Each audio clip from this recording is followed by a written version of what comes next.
La vida de Leónidas. En una tierra donde la compasión era debilidad y el deber pesaba más que la vida, nació un hombre destinado a no pertenecer a nadie, ni siquiera a sí mismo. Su nombre fue Leónidas, rey de una ciudad sin tronos, forjado en el dolor, templado en la disciplina. Desde niño aprendió que el miedo se domina con silencio, que el hambre se vence con voluntad, y que la muerte no es un final, sino una forma de obediencia. Cuando los dioses callaron y los imperios extendieron su sombra sobre Grecia, Leónidas comprendió que la libertad no se defiende con palabras, sino con cuerpos. Con 300 hombres a su lado, se enfrentó a un ejército que parecía infinito.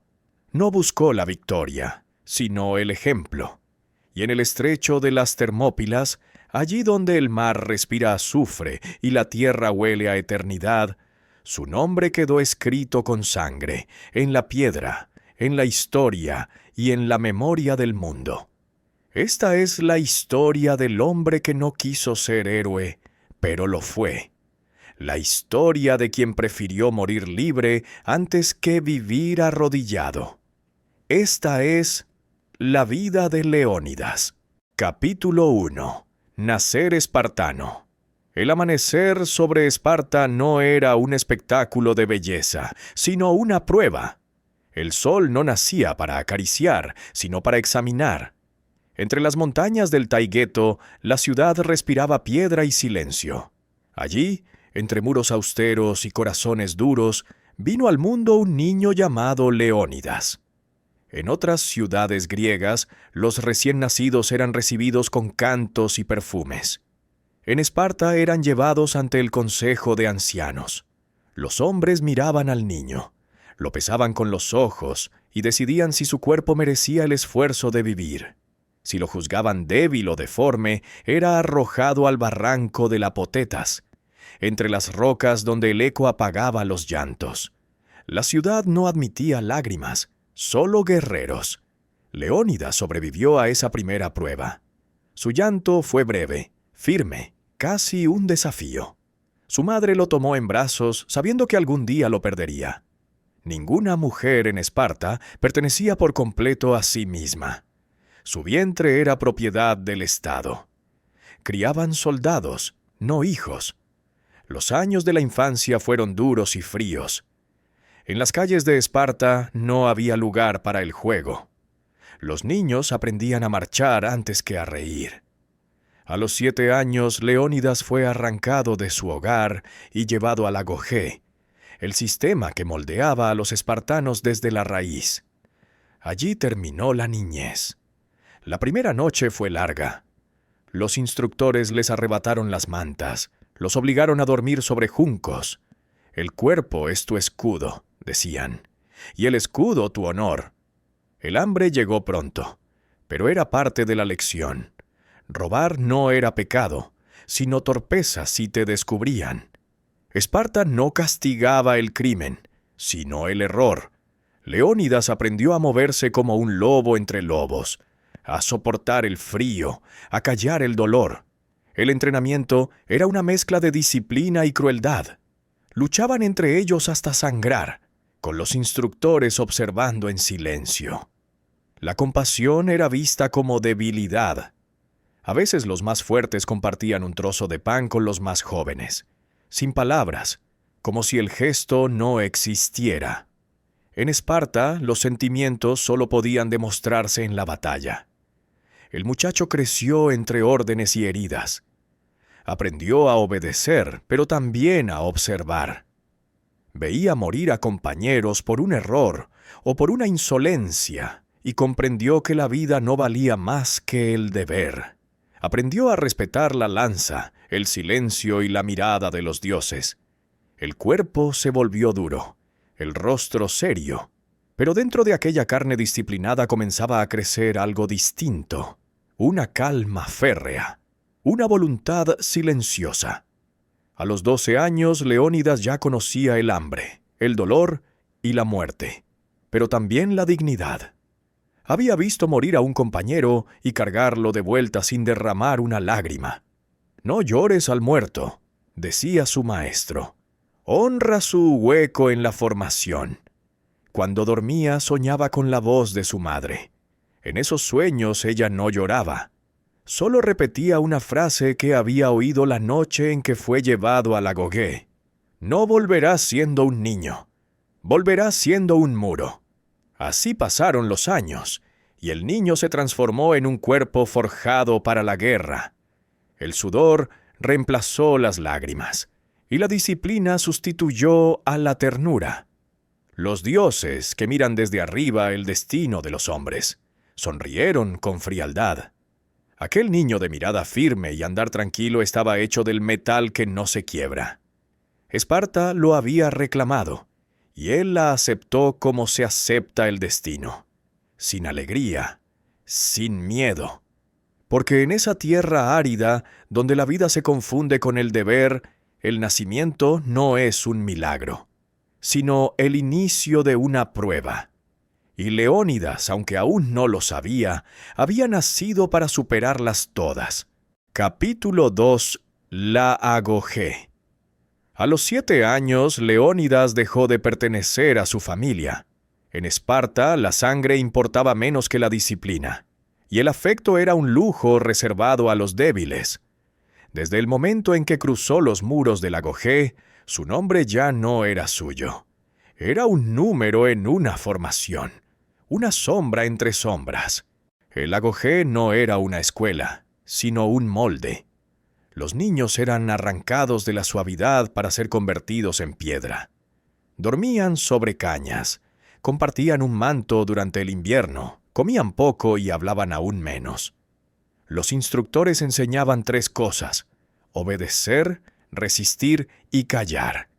Las primeras semanas fueron un infierno. Los más jóvenes lloraban de noche, pero pronto aprendían a hacerlo en silencio, con los dientes apretados para que los demás no los oyeran. Las lágrimas eran denunciadas como flaqueza, y la flaqueza como ofensa a la ciudad.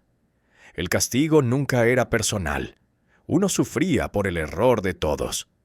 Si un muchacho caía en el entrenamiento, su grupo entero pasaba hambre. Así aprendieron a moverse como un solo cuerpo, una sola voluntad. A los 10 años, Leónidas ya no temía al dolor. Había comprendido que el sufrimiento era una moneda, y cada golpe que soportaba sin ceder lo hacía más rico a los ojos de sus superiores. El entrenamiento se volvía más cruel cada año.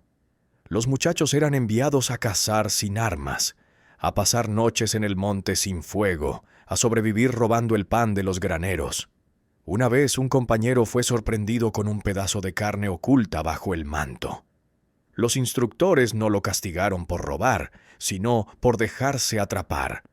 El espartano que no engaña a su enemigo no merece vencerlo. Entre los muchachos crecía un lazo extraño, mezcla de respeto, miedo y fraternidad muda. Leónidas, aunque no era el más alto ni el más fuerte, era el más firme. Cuando otros caían, él se mantenía en pie. Cuando el hambre los hacía delirar, compartía su escaso pan sin palabras. Y esa calma, sin arrogancia, lo volvió líder sin necesitarlo. El entrenamiento físico era solo una parte. La otra mitad era la mente. Aprendían estrategia, geometría, canto de guerra, obediencia al ritmo. El escudo, decían, no te protege solo a ti, sino al hombre que está a tu lado. Por eso quien lo pierde, pierde su honor. Leónidas entendió que el valor no consistía en luchar sin miedo, sino en sostener el lugar que te corresponde en la línea, aunque todo arda a tu alrededor. A los 13 años le asignaron su primera prueba real. Lo enviaron al bosque del Taygeto, con una lanza sin filo y un pedazo de pan seco. «Regresa en 7 días», ordenó el instructor, «o no regreses». El bosque era un laberinto de sombras y hambre. Leónidas cazó con trampas, bebió agua de los charcos, durmió bajo la lluvia. En una de esas noches oyó a lo lejos el rugido de un lobo. No huyó. Esperó. Cuando el animal apareció cubierto de barro y hueso, el muchacho lo enfrentó. No ganó con fuerza, sino con paciencia. Esperó el salto, esquivó el cuello y con su lanza Roma lo hirió en el ojo. Regresó al séptimo día con la piel del animal sobre los hombros. No sonrió. En Esparta la victoria no era motivo de júbilo, sino de deber cumplido. A los 15 participó en las peleas rituales. Allí los jóvenes combatían hasta quedar inconscientes, mientras los ancianos observaban sin intervenir. Leónidas fue derribado muchas veces, pero siempre se levantó. Al final de la jornada su cuerpo estaba cubierto de moretones y sangre, pero en su mirada no había derrota. Uno de los instructores, un hombre viejo con la voz gastada, se detuvo frente a él. No eres el más fuerte, pero eres el que nunca se quiebra. Recuerda esto, muchacho. El verdadero poder no está en el músculo, sino en el control. Esa noche, mientras se lavaba las heridas en el río, Leónidas comprendió la lección. No era la furia la que hacía a un espartano temible, sino la calma que la domaba. Pasaron los años. Los compañeros de infancia se convirtieron en hombres, endurecidos por la disciplina. Cada uno fue asignado a una unidad del ejército. Leónidas, silencioso, marchaba ya con el paso de los veteranos. Había aprendido a no esperar piedad, a no ofrecerla, a no temerla. El muchacho de la gauchée había desaparecido. En su lugar quedaba un hombre forjado por el hambre, la obediencia y el acero. Y cuando los instructores, satisfechos, lo declararon ciudadano de Esparta, supo que la verdadera batalla apenas comenzaba. Porque sobrevivir a la gauchée no era el final del camino, sino el comienzo del deber. Capítulo 3. El hombre y el guerrero. A los 20 años, Leónidas ya había dejado atrás la infancia. En Esparta, esa edad no marcaba el paso a la madurez, sino la entrada a la guerra. La vida del ciudadano comenzaba cuando podía matar sin temblar, morir sin miedo y obedecer sin preguntar. Era el momento de unirse a la Syssitia, la hermandad militar donde los hombres comían, dormían y respiraban como una sola máquina. Allí no existía el yo. Cada guerrero pertenecía a su grupo como un órgano al cuerpo. Se compartía el pan, el vino y las heridas. Quien no encajaba era expulsado y condenado a vivir como sombra, sin nombre ni voz. Leónidas comprendió que en Esparta el valor no era individual. Era una geometría moral. Un orden perfecto en el que cada soldado era una línea dentro del escudo colectivo. Los días estaban regidos por el entrenamiento y la vigilancia. Marchas interminables, combates rituales, carreras bajo el sol con la armadura completa. Por la noche, los soldados hablaban poco. A veces cantaban, y sus voces graves hacían temblar las paredes. No había risas, pero sí orgullo. El silencio era el lenguaje de los fuertes, y Leónidas lo hablaba con naturalidad. Las primeras campañas llegaron pronto. Pequeñas guerras entre ciudades, rebeliones de los ilotas, esos siervos que labraban la tierra y eran tratados como enemigos internos. Leónidas marchó al frente no por ambición, sino por deber. En su primera batalla, la sangre ajena le salpicó el rostro. No sintió euforia ni culpa, solo un extraño reconocimiento. La guerra no es un arte, pensó. Es un espejo, y en él cada hombre ve su verdad. Aprendió a leer el terreno, a medir el miedo ajeno, a golpear sin rabia. Observaba más de lo que hablaba, y esa calma lo volvió respetado entre sus compañeros. Cuando un enemigo caía, no lo celebraba. Simplemente seguía avanzando. Esparta no enseñaba a vencer, sino a no retroceder. Los años templaron su carácter. No era el más fuerte ni el más veloz, pero todos confiaban en su juicio. Durante una incursión en Arcadia, su grupo fue rodeado. Mientras otros clamaban por atacar, Leónidas ordenó esperar. Cuando el enemigo descendió de las colinas al amanecer, Los espartanos los tomaron entre la niebla y los aniquilaron. Aquel día los capitanes comprendieron que el joven guerrero tenía algo más valioso que la fuerza: paciencia. En Esparta los nombres se ganaban con hechos, no con gritos, y poco a poco el de Leónidas comenzó a circular entre los veteranos. El que no se altera, decían, el que mira como si ya hubiera estado allí. Pero en una sociedad que veneraba la obediencia, la calma también era sospechosa. Los superiores lo observaban con atención. La ciudad necesitaba soldados, no pensadores. Sin embargo, Leónidas nunca desafió una orden. Cumplía sin quejarse, con la precisión de quien entiende que el deber no se discute, se encarna. Durante un tiempo sirvió en el norte del Peloponeso, donde las montañas se abrían al mar. Allí vio amaneceres que ningún espartano tenía tiempo de admirar. Le gustaba entrenar solo, antes del alba. No era búsqueda de perfección, sino un diálogo con su propio cuerpo. En esas horas quietas comprendió algo que ningún maestro había dicho. La disciplina no es castigo, sino libertad. Quien la domina, domina el caos. Cuando regresó a Esparta, el rey Cleómenes I, su medio hermano, lo llamó a su lado. Cleómenes era brillante, impredecible, capaz de convertir una asamblea en una guerra con una sola palabra. Leónidas lo respetaba, pero veía en él el peligro de los hombres dominados por su genio. Durante años lo sirvió como consejero y comandante. Aprendió de él que el poder es una carga más pesada que el escudo, y que la gloria es una forma de servidumbre. Las campañas siguieron. Cada vez que la falange avanzaba, el suelo temblaba como si marchara un solo ser. El ritmo de los escudos golpeando al unísono, el ruido de las lanzas, el coro grave de los hombres. Leónidas sentía que aquella armonía era lo más cercano a la divinidad que los mortales podían alcanzar. Cuando 100 hombres respiran a la vez, los dioses escuchan. A los 30 años ya era un guerrero completo. Había ganado cicatrices, respeto y un silencio que inspiraba obediencia. Pero también había comenzado a mirar más allá del combate. Se preguntaba qué quedaba cuando la lanza caía, cuando la guerra terminaba y el hombre seguía vivo. Esa inquietud invisible para los demás era el primer indicio de su destino. Porque mientras Esparta formaba soldados, a él la guerra lo estaba formando en algo más raro: un líder. Y pronto el tiempo lo pondría a prueba no como guerrero, sino como rey. Capítulo 4.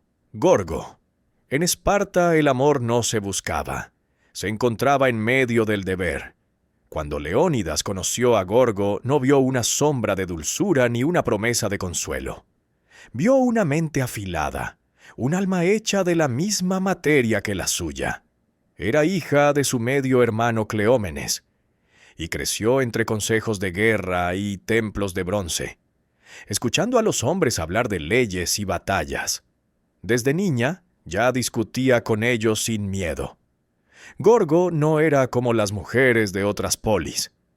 En Esparta las mujeres no tejían, entrenaban. No se ocultaban tras las puertas. Hablaban ante los hombres. La ciudad les exigía fortaleza porque sabían que los espartanos que partían a la guerra necesitaban dejar atrás mujeres que no lloraran su ausencia. «Nosotras también luchamos», decía Gorgo, «solo que nuestra guerra es esperar».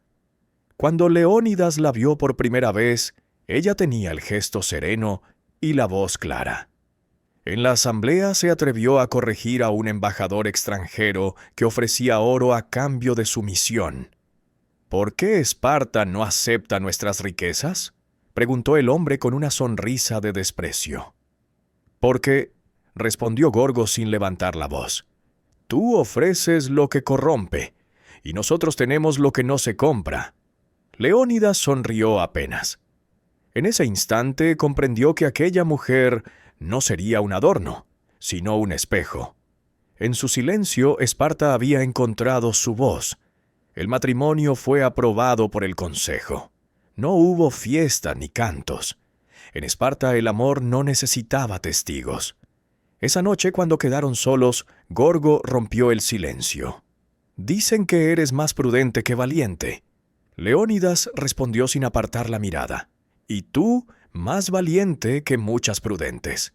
Ella asintió sin sonreír. Y desde entonces entre ellos no hubo promesas ni cadenas, solo un pacto tácito.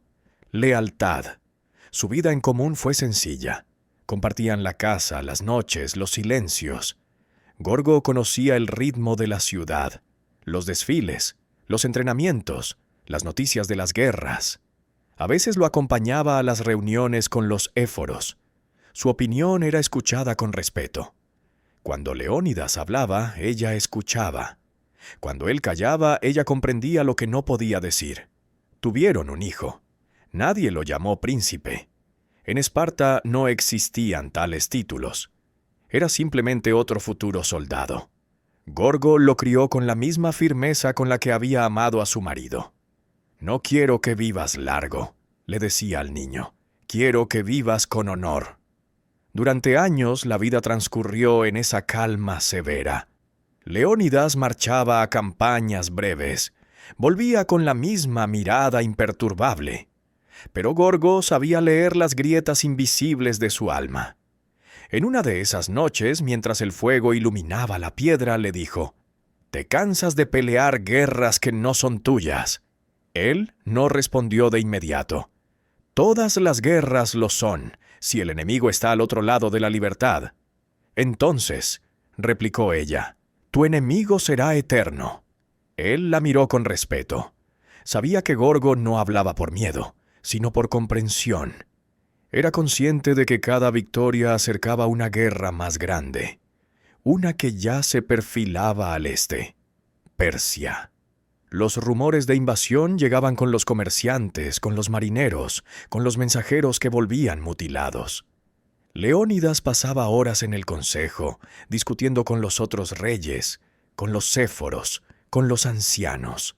Al regresar a casa, Gorgo no preguntaba, solo le decía: «Si alguna vez debes elegir entre vivir como esclavo o morir como rey, no tardes en decidir». A veces él la observaba dormir, preguntándose si su serenidad era humana o divina. En una tierra donde los hombres eran forjados por el miedo, ella parecía haberlo olvidado. Esparta formaba guerreros, pero solo una mujer así podía formar reyes. Cuando Cleómenes murió y el consejo ofreció a Leónidas la corona, él no la aceptó con orgullo, sino con resignación. «El trono no es un privilegio», dijo a Gorgo, «es un deber». Ella respondió: «Entonces ya eras rey antes de que te lo dijeran». Así comenzó su reinado, sin oro, sin templos, sin celebraciones, solo con la certeza de que cada decisión suya pesaría sobre la ciudad como el escudo sobre el brazo. Y Gorgo, siempre a su lado, sería el único testigo de las noches donde el deber se confunde con la soledad. Capítulo 5. El rey de Esparta. El día que Leónidas fue proclamado rey, no hubo coronas ni incienso. En Esparta, los reyes no eran elegidos para mandar, sino para morir cuando llegara la hora. No existían palacios, ni tronos dorados, ni corte que los adorara. Su autoridad no se medía en poder, sino en ejemplo. Y Leónidas, que jamás había buscado la grandeza, aceptó la carga sin una palabra. La ciudad lo recibió con la indiferencia de quien espera lo inevitable. Los espartanos no veneraban a sus reyes, los observaban. Su vida sería examinada como se examina una lanza antes de la batalla, buscando fisuras, debilidades. Sabía que cada gesto, cada silencio, cada duda podía ser interpretada como deshonra. A su alrededor el consejo de los céforos vigilaba con ojos fríos. Eran 5 hombres que equilibraban el poder real, guardianes de la tradición. Esparta no confiaba en los individuos, ni siquiera en sus monarcas. «El rey debe ser obedecido», decían, «pero también vigilado. Ningún hombre está por encima de la ley, ni siquiera aquel que debe morir por ella. Leónidas gobernaba con serenidad. No impuso nuevas normas, ni buscó gloria. Mantenía el equilibrio entre la prudencia y la firmeza, y eso le ganó respeto. No hablaba mucho en las asambleas, pero cuando lo hacía su voz imponía silencio. Los soldados lo admiraban porque marchaba con ellos, comía el mismo pan, dormía sobre el mismo suelo. Las campañas internas fueron pocas. Esparta vivía en un frágil equilibrio de poder con las otras polis del Peloponeso. Leónidas evitaba la guerra cuando podía, pero cuando la decisión llegaba era rápido, preciso, sin crueldad. En una ocasión, un emisario de Atenas le reprochó su falta de ambición. Si tuviera tu ejército, dijo, conquistaría media Grecia. Leónidas respondió sin levantar la vista. Y si tuvieras mis hombres, aprenderías a no perderlos por vanidad. Por las noches el rey caminaba solo entre los templos. Esparta dormía sin lámparas, y el silencio de la ciudad era como un juramento colectivo. A veces pensaba en su juventud, en el agogé, en los rostros de aquellos que no habían sobrevivido. Todos ellos vivían dentro de su memoria, y gobernar significaba no traicionarlos. Gorgo lo acompañaba en silencio. Era su equilibrio. A veces, cuando el consejo lo irritaba o los embajadores lo provocaban, bastaba con mirarla para recordar que el poder no era un premio, sino una disciplina más. «Te has vuelto más callado», le dijo una noche. «El ruido no asusta a los dioses», respondió. «El silencio, sí, pero incluso la calma más firme puede agrietarse». Un mensajero llegó desde el norte con noticias inquietantes. Los persas estaban reuniendo un ejército inmenso. Jerjes, hijo de Darío, preparaba una invasión que borraría del mapa a toda Grecia. Los rumores crecían como fuego entre las polis. Algunos reyes buscaron alianzas, otros ya preparaban la rendición. Leónidas escuchaba sin hablar. En una reunión del consejo, un emisario persa llegó a Esparta. Ofrecía tierras, poder, privilegios, si aceptaban someterse. El silencio reinó durante un instante. Leónidas se levantó lentamente. Lo miró a los ojos y dijo, «Si supieras lo que significa libertad, no la ofrecerías como si fuera una moneda». El emisario lo observó con burla. «¿Libertad? Los hombres mueren por oro, no por palabras. Los tuyos, quizá. Los nuestros mueren por no necesitarlo». El consejo quedó mudo. Cuando el embajador partió, Gorgo le preguntó, «¿Crees que vendrán?» «Sí», respondió Leónidas, «y vendrán con todo». Desde ese día su rostro cambió. La serenidad se volvió piedra. Cada mañana entrenaba junto a los soldados, reforzaba la disciplina, inspeccionaba los escudos uno por uno. Los jóvenes lo miraban con reverencia, aunque no comprendían del todo lo que se avecinaba. El oráculo de Delfos fue consultado. La Pitia habló entre vapores y fuego. «Oh Esparta, o llorarás la caída de tus muros, o lamentarás la muerte de uno de tus reyes». Cuando la noticia llegó al consejo, todos comprendieron. Leónidas inclinó la cabeza sin sorpresa. «Entonces ya está decidido». Esa noche, mientras el viento silbaba entre los tejados, Gorgo le preguntó, «¿Tienes miedo?» «No, pero temo por los que quedarán después». Ella lo miró con la firmeza que solo una espartana puede ofrecer.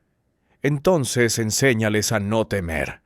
El amanecer siguiente encontró a Leónidas marchando hacia el campo de entrenamiento. Su mirada era distinta. Ya no era la del hombre que dirige, sino la del que se despide. La guerra aún no había comenzado, pero el destino ya había elegido a su testigo.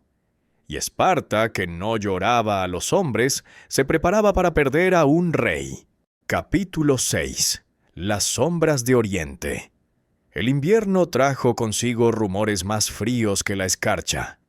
Desde Jonia, desde las costas de Tracia, desde las montañas del Helesponto, llegaban noticias que parecían exageraciones de marineros, hasta que dejaron de serlo. Jerjes, hijo de Darío, había reunido un ejército como nunca había visto el mundo. Ríos de hombres, bosques de lanzas, ciudades caminantes que avanzaban con sus propios mercados, puentes de barcos tendidos sobre el mar para no mojarse los pies. Persia no venía a negociar. Venía a medir el tamaño de Grecia con su sombra.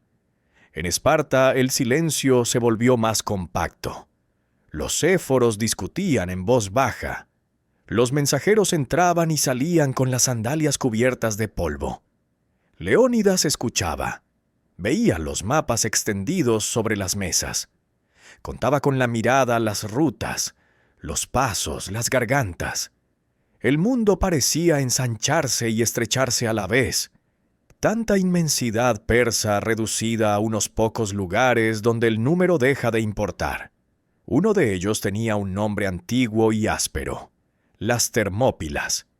Pero antes de elegir el lugar, había que elegir a los hombres. Leónidas convocó a la asamblea. No habló de gloria, ni de cantos, ni de botín. Habló de tiempo. No podemos derrotarlos en campo abierto, dijo. Debemos demorarlos.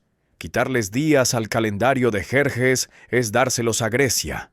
Cada amanecer que ganemos permitirá a las ciudades alistarse, a los aliados reunirse, a la flota de Atenas buscar su batalla. Las miradas pesaron sobre él. Los viejos recordaban a Maratón, aquella chispa ateniense que había contenido a Darío. Pero esto era un incendio entero. ¿Cuántos llevarás?, preguntó un éforo. Los que alcancen para que el paso se vuelva un muro. Ni uno más, ni uno menos. Llegaron entonces embajadas de otras polis. Los atenienses hablaban de naves y de estrategia, de Salamina como una esperanza en el horizonte. Leónidas asentía. La batalla del mar pertenecería a ellos, pero alguien debía sostener la puerta para que la tempestad no entrara en la casa.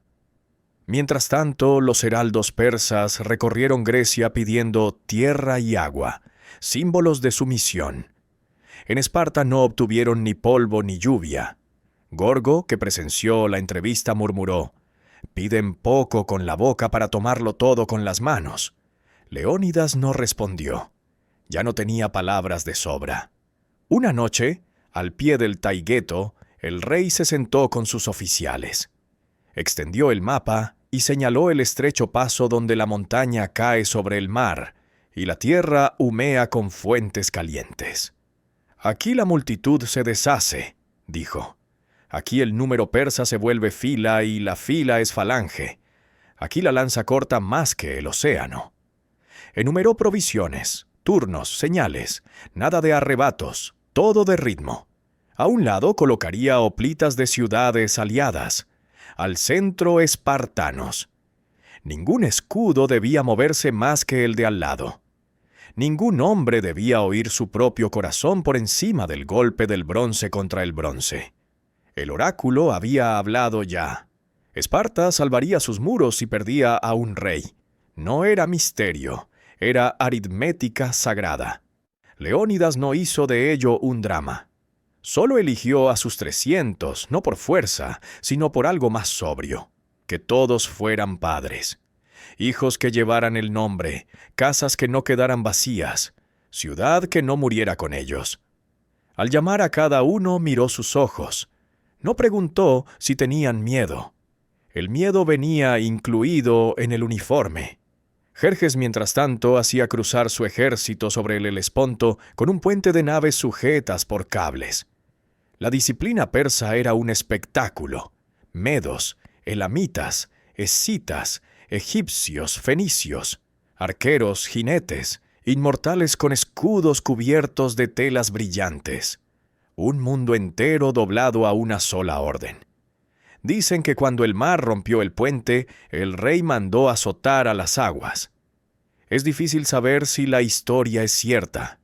Lo importante es que sus hombres lo creyeron, Y ese es el tipo de fe que gana campañas. Leónidas envió mensajeros a Delfos para una segunda consulta.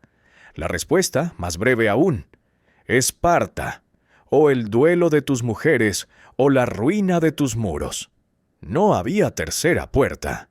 El rey volvió a casa sin escolta. Gorgo lo esperaba en el umbral. ¿Cuándo partes?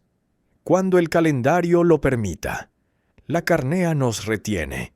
La ley marcaba fiestas religiosas que limitaban la movilización del ejército. Esparta obedecía incluso cuando la obediencia le costaba la vida.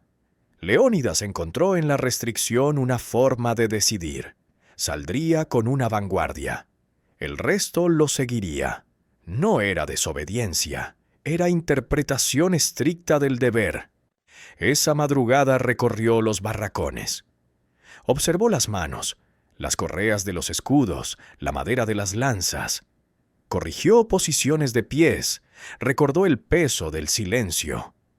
A uno de los jóvenes cuyo pulso delataba ansiedad le dijo: «Mira la nuca del hombre de delante. Es tu mundo.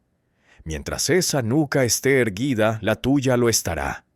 Llegó un mensajero desde Tesalia con un ruego: «Venid rápido, o el norte se doblará». Leónidas juntó a los suyos en la plaza. No hizo discurso, solo dijo: «Marchamos, llevamos Grecia en el costado del escudo. No caerá si no caemos». La salida fue austera. No hubo gritos, ni música, ni despedidas largas. Gorgo se acercó, lo tomó de la muñeca, no de la mano. «Vuelve con el escudo», susurró, «o sobre él». Leónidas inclinó la frente como quien recibe una bendición. El camino hacia el norte atravesaba valles que olían a tomillo y a pólvora antigua. En las aldeas, la gente salía al borde de los caminos. Algunos ofrecían agua, otros solo miradas. Los niños corrían junto a la columna hasta cansarse. Los atenienses enviaron heraldos con mensajes apresurados. Su flota aguardaría en Artemisio. El plan empezaba a tener forma. Un ancla doble, tierra y mar, sosteniendo el tiempo. Por las noches, junto a los fuegos breves, los hombres de Leónidas no hablaban de la muerte, sino de las tareas: afilar, ajustar correas, revisar sandalias. «Lo grande se quiebra por lo pequeño», repetía el rey. En su rostro no había presagio, solo presencia. Al tercer amanecer, alcanzaron la garganta estrecha donde la montaña cae sobre el mar y el vapor sulfuroso se alza como si la tierra respirara. Termópilas.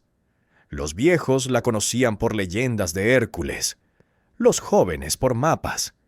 Allí levantaron empalizadas, repararon un viejo muro de piedra, dispusieron trampas para caballos, midieron la anchura del paso a golpe de escudo. Cada palmo se convirtió en cláusula de un contrato silencioso con la historia. Desde una loma, Leónidas miró el corredor que pronto tragaría hombres. No pensó en Jerjes, ni en los números, ni en los dioses. Pensó en la medida, la distancia exacta entre dos escudos, el ángulo de una lanza, el compás del avance. Pensó en la nuca del hombre de delante. Y cuando el viento del norte trajo primero el polvo y luego el murmullo de un ejército que es un continente, supo que su elección había sido correcta. La sombra de Oriente llegaba a la puerta. Detrás de él, Grecia respiró hondo. La guerra estaba a una jornada de comenzar. El deber a un paso de hacerse destino. Capítulo 7. La elección. El amanecer sobre Termópilas olía a hierro, a sal y a tierra húmeda. Los vapores del manantial se alzaban como si la propia montaña exhalara su cansancio, presintiendo la sangre que pronto se mezclaría con el agua caliente. Leónidas observaba el paso, el mar al fondo y el muro de piedra que sus hombres habían reconstruido durante la noche. Era un lugar estrecho, apenas lo suficiente para que 3 hombres marcharan hombro con hombro. Perfecto. La estrechez en Esparta siempre había sido una ventaja. Los persas aún no se veían, pero el suelo ya temblaba con su llegada. Los centinelas traían noticias. Avanzaban como una marea, con estandartes de oro y carros de guerra. Cada colina vibraba bajo el paso de miles de pies. Uno de los jóvenes hoplitas se acercó, la voz quebrada por la emoción. Dicen que sus flechas cubrirán el sol. Leónidas apenas levantó la vista del terreno. Entonces lucharemos a la sombra. Aquella frase, sencilla y seca, se propagó entre los soldados como fuego en la hierba. Dejó de ser una respuesta y se volvió promesa. Las jornadas previas fueron una mezcla de espera y preparación. Los griegos aliados, tesalios, focidios, tespios, tebanos, habían levantado sus tiendas junto a los espartanos, pero ninguno tenía la calma de aquellos 300. La disciplina laconia impresionaba incluso a sus enemigos. No bebían de más, no dormían de menos. Cada gesto era un rito.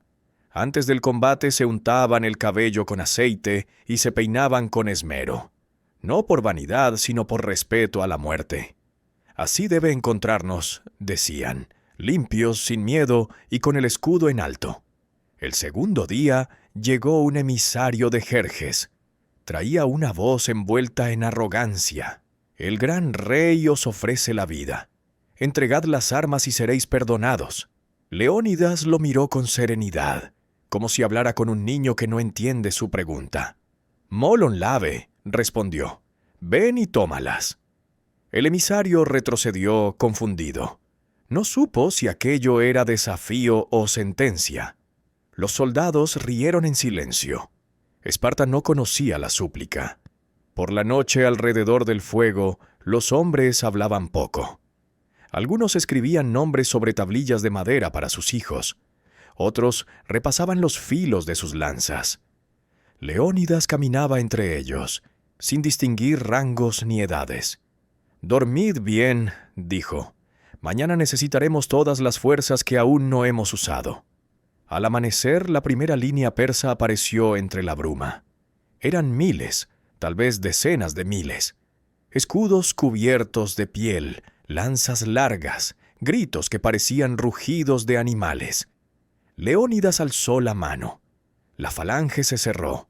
300 escudos, uno junto a otro, formando un muro de bronce que latía al compás de los corazones que lo sostenían.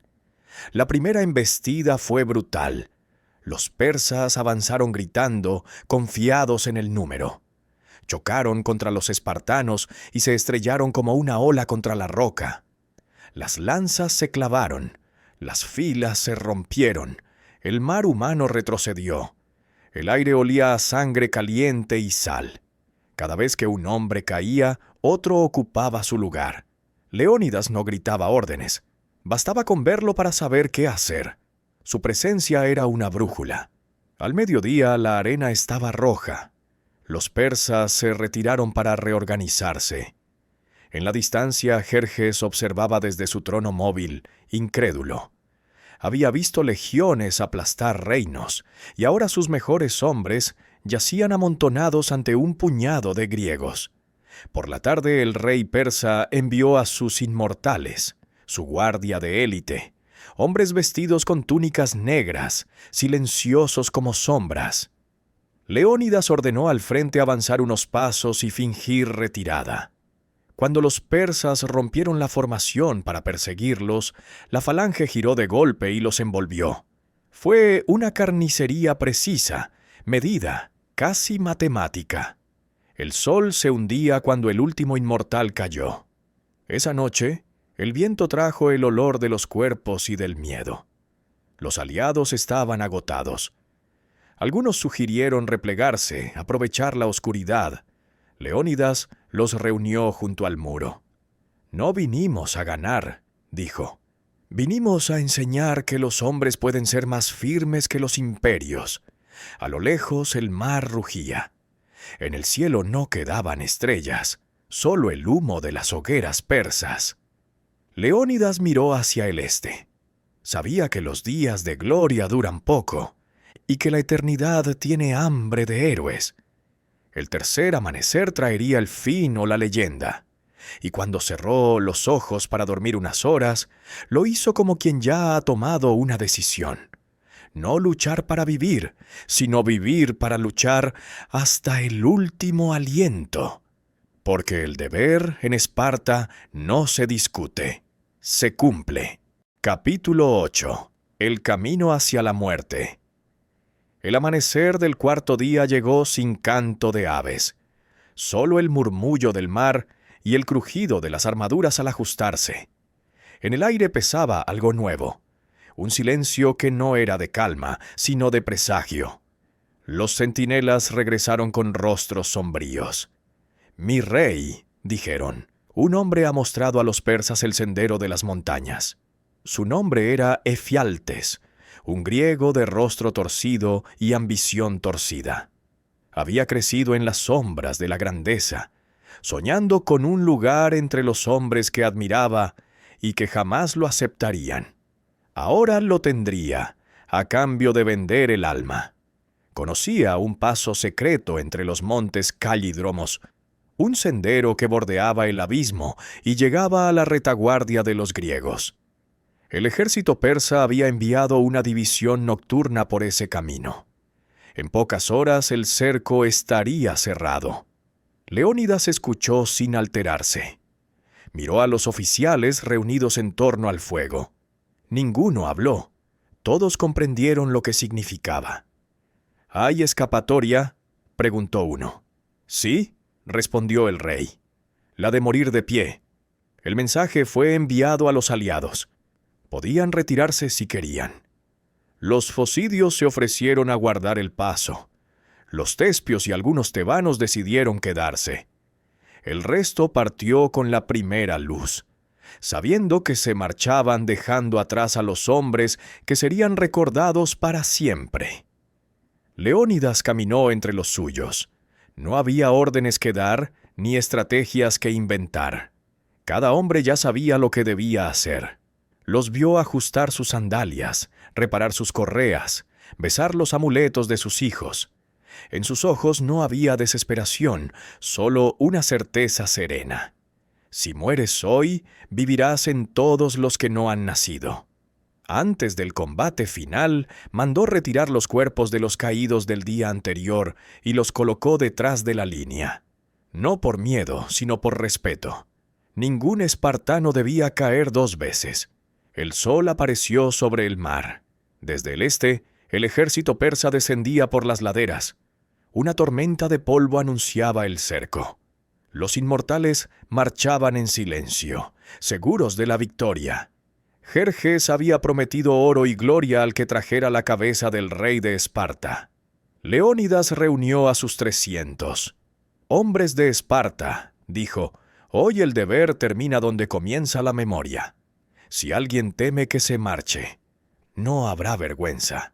Pero si os quedáis, sabed que el mundo recordará este lugar». Nadie se movió. Solo se oyeron los golpes secos de las lanzas contra los escudos. El combate comenzó antes del mediodía. Los espartanos salieron del muro y cargaron con el sol de frente. Los persas los recibieron con flechas que oscurecieron el cielo, pero la falange siguió avanzando. El estruendo del metal era como un trueno continuo. Las lanzas se quebraban y eran reemplazadas por espadas cortas. El suelo se volvió resbaladizo de sangre y cada paso costaba una vida. Leónidas estaba en el centro, donde el combate era más denso. Su manto rojo se mezclaba con el polvo y su voz se oía sobre el rugido de los hombres. A su alrededor caían amigos, hermanos, hijos, pero nadie retrocedía. En un momento del caos, una lanza persa lo alcanzó en el pecho. No cayó de inmediato. Se arrodilló, apoyado en su escudo, y miró hacia el mar, donde las aguas servían bajo la luz. Un soldado intentó levantarlo. Leónidas lo detuvo con una mano. «No me toques, no caigo, me detengo». Luchó de rodillas hasta que otra lanza lo atravesó. Cayó entre los suyos, con la frente al sol y la mano aún aferrada al escudo. El rugido que siguió fue de furia y de duelo. Los espartanos pelearon como si cada golpe pudiera invertir el curso del tiempo. Cuando las armas se rompieron, usaron los dientes, las manos, las piedras. Al caer la tarde, el último de los 300 seguía en pie. Luego, también cayó. Cuando el polvo se disipó, los persas contemplaron el paso cubierto de cuerpos. Jerjes ordenó cortar la cabeza del rey y clavarla en una pica, pero los hombres, incluso los suyos, dudaron. Había algo en aquel cuerpo que imponía silencio, algo que ni la muerte podía doblegar. Días después, los sobrevivientes de Grecia volvieron a recoger los restos. Entre los cuerpos ennegrecidos hallaron el de Leónidas, aún con el rostro sereno. Lo llevaron a Esparta, donde Gorgo lo recibió sin lágrimas. Murió como vivió, dijo, sin inclinar la cabeza. La guerra continuaría, pero las Termópilas no serían olvidadas. El nombre de Leónidas, grabado en piedra y fuego, cruzaría los siglos. Y en cada hombre que lucha sabiendo que no puede vencer, su sombra volverá a levantarse. Capítulo 9. El último combate. El sol amaneció rojo sobre las Termópilas, como si los dioses hubieran teñido el cielo con la sangre de los caídos. El mar estaba quieto, el aire inmóvil, y por un momento el mundo entero pareció contener la respiración. A lo lejos el ejército persa avanzaba como una sombra viva. Miles de lanzas brillaban bajo el amanecer, alineadas con precisión, formando un horizonte de acero. Los 300 estaban listos. Sus escudos abollados seguían firmes. Sus lanzas astilladas aún cortaban. La noche anterior habían compartido el último pan, el último vino, el último silencio. Nadie habló de muerte. En Esparta eso no se discutía. Era parte del oficio. Leónidas se colocó al frente. Su manto rojo ondeaba como una llama y su mirada era serena. No parecía un rey en guerra, sino un hombre en paz consigo mismo. «Hombres de Esparta», dijo, «hoy no luchamos por gloria ni por Grecia. Luchamos para que el mundo sepa que hay cosas que no se compran ni se arrebatan». El sonido del cuerno resonó en la garganta. Las falanges se cerraron, escudo con escudo, hombro con hombro. El ritmo de los pasos era perfecto, medido, sagrado. Al otro lado, los tambores persas comenzaron a rugir.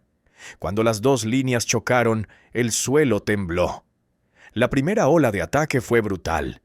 Los inmortales de Jerjes, su guardia más temida, descendieron sobre ellos como un río oscuro. Los espartanos resistieron con precisión casi mecánica. Cada golpe tenía un propósito. Cada movimiento era una oración. El bronce sonaba como un trueno constante. El aire se llenó de polvo, gritos y el olor metálico de la sangre. Las filas persas se rompían una y otra vez contra el muro de escudos, pero eran inagotables. Donde uno caía, 10 más ocupaban su lugar. Leónidas gritaba órdenes cortas, más gestos que palabras. En un instante su lanza se quebró. Arrojó el asta y desenvainó la espada. «No necesitamos armas nuevas», dijo, «solo hombres viejos». El combate se volvió cuerpo a cuerpo. La tierra estaba cubierta de cadáveres. El calor subía desde el suelo, mezclado con el vapor de las aguas termales. El manto del rey estaba negro de sangre. Su respiración era lenta, constante, como si contara cada segundo que lograba robarle al destino. Jerjes observaba desde su trono portátil. Su rostro era de piedra, pero en sus ojos había una duda que nunca había conocido. ¿Cómo se detiene a quienes ya no temen morir? A media tarde los persas rodearon el paso. Efialtes había cumplido su traición. El enemigo venía también desde las montañas. Leónidas comprendió que la batalla estaba perdida, pero no terminada. Ordenó a los aliados retirarse. Los espartanos se quedaron, no porque fueran valientes, sino porque no sabían hacer otra cosa. Se replegaron al muro de piedra. Detrás de ellos, el mar. Espartanos, dijo el rey, recordad esta palabra: libertad. Que sea lo último que digáis y lo primero que escuche el enemigo cuando os atraviese. El último ataque fue una tormenta. Lluvia de flechas, lanzas, gritos, el sonido de los huesos quebrándose. Los espartanos agotados pelearon con lo que quedaba: cuchillos, piedras, puños. El cuerpo de Leónidas cayó entre los suyos, herido por múltiples lanzas. Intentó levantarse, pero las piernas ya no respondían. Se apoyó en el escudo, levantó la cabeza y miró el cielo. «Zeus, dame un instante más». Con un último esfuerzo lanzó su espada y abatió al comandante persa que se acercaba. Luego finalmente cayó.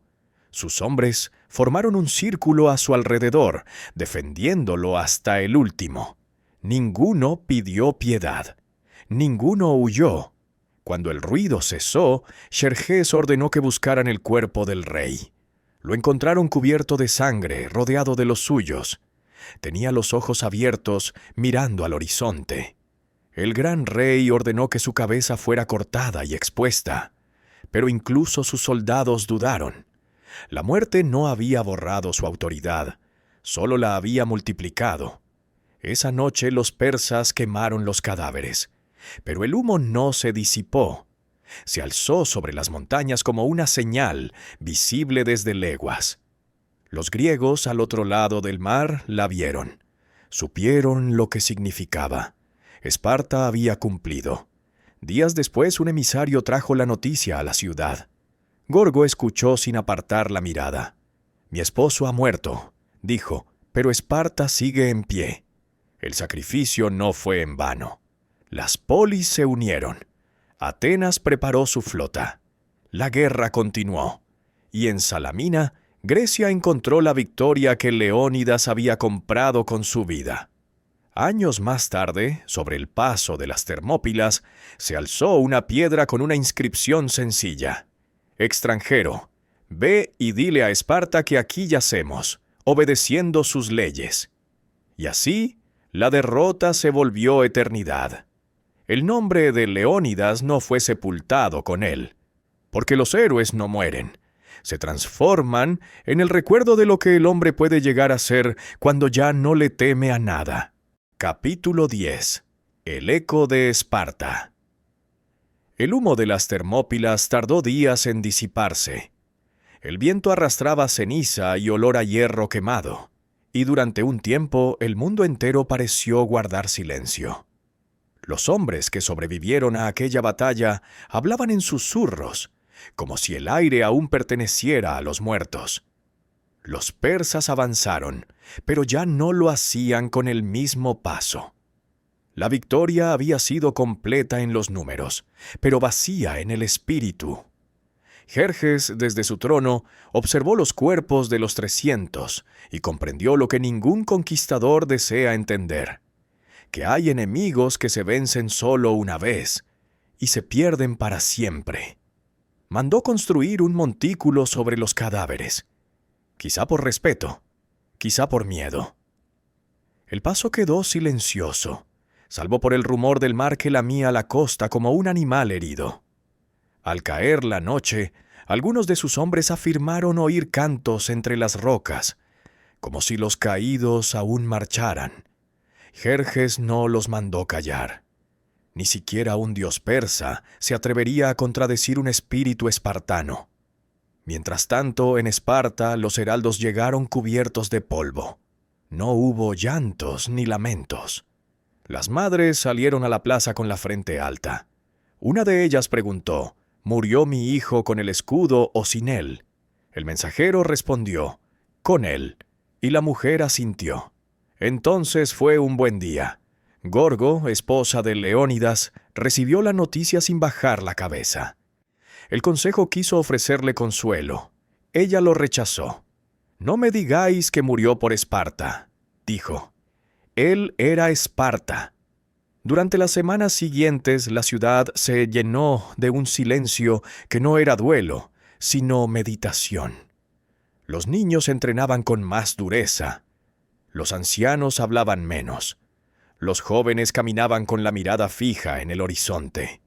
Todos sabían que los persas seguirían avanzando, pero también sabían que nadie volvería a pasar por aquel estrecho sin recordar lo que allí ocurrió.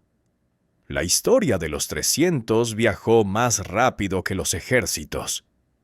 En Atenas, Temístocles comprendió el mensaje. Si en tierra los hombres podían morir por libertad, en el mar podían vencer por ella.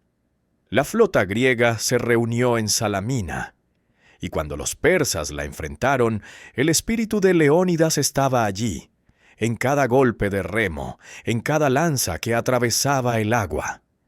El mar se tiñó de fuego, y Grecia por primera vez respiró. Años después, el paso de las Termópilas se convirtió en lugar sagrado.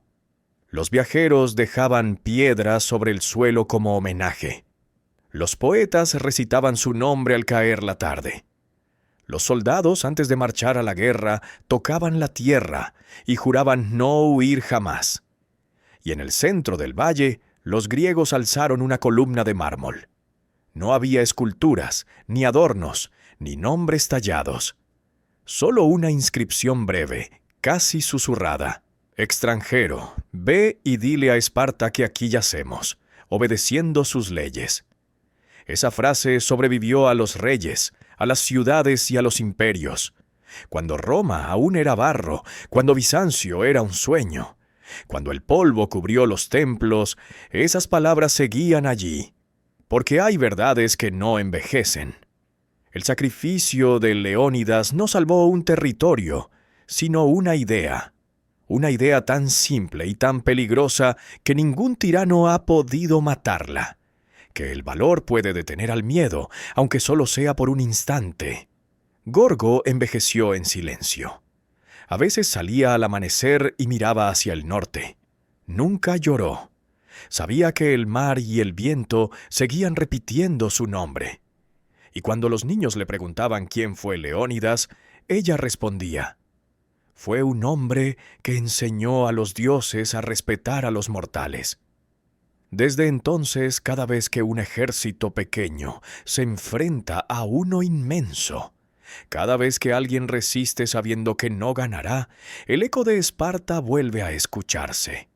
No en los gritos, ni en las armas, sino en el silencio firme de quien no se arrodilla.